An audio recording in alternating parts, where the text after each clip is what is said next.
যে ধরলা ব্রিজ যে নাকা আছে শীতলকুচি সাইডে, এই নাকা প্রতিনিয়ত চলে এবং গতকাল রাত্রে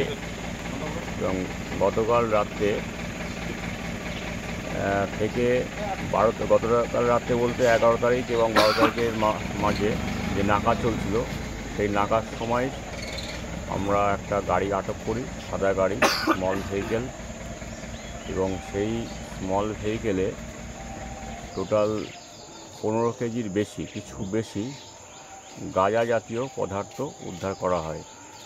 সেই সঙ্গে 4 জন গাড়ির সঙ্গে ছিল, ড্রাইভার সমেত, তাদেরকেও আটক করা হয়। প্রাথমিকভাবে তাদের বাড়ি এখানে না, তারা হচ্ছে দিনহাটার সাইড থেকে আসছিল। তাদের 4 জনের নাম সোনু কুমার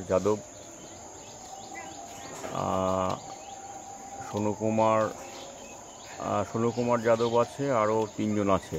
ঠিক আছে, এদের কাছে জিজ্ঞাসাবাদের মাধ্যমে পুরো ডিটেলসটা জানা যাবে।